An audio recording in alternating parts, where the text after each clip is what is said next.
The cozy family restaurant in the heart of a small American town was bustling with life.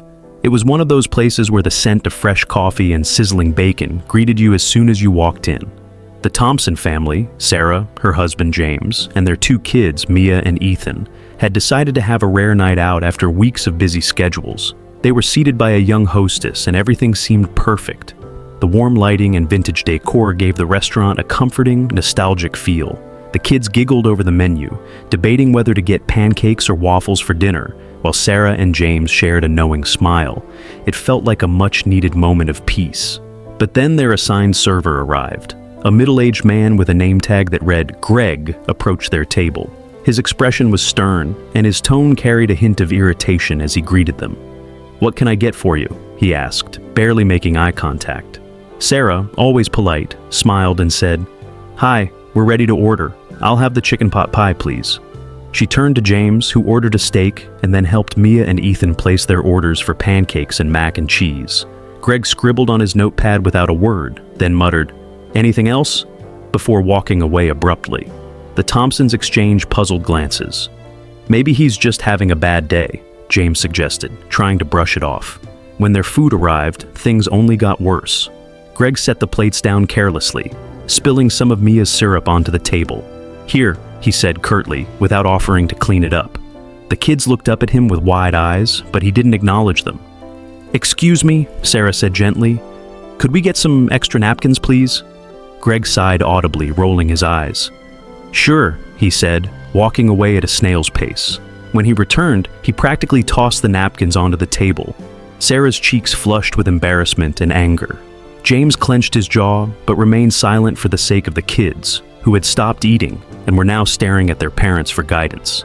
The final straw came when Greg returned with the check. "Here," he said flatly, dropping it onto the table.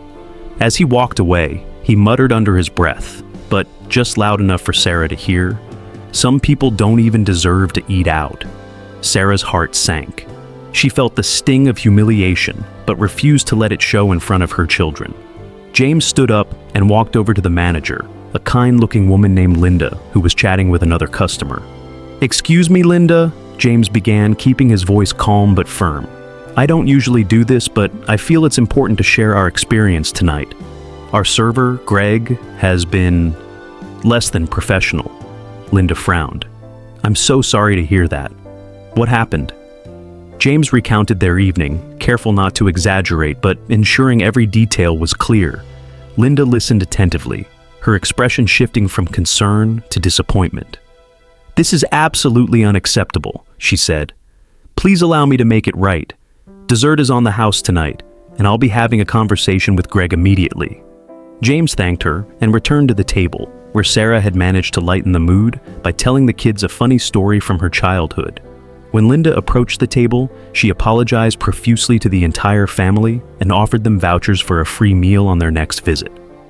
As they left the restaurant that night, Sarah and James held their heads high, determined not to let the unpleasant encounter overshadow their family's precious time together.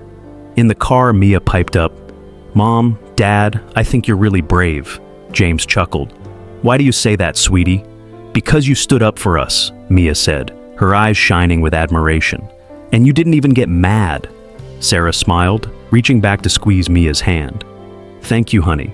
It's important to speak up when something isn't right, but it's just as important to stay kind."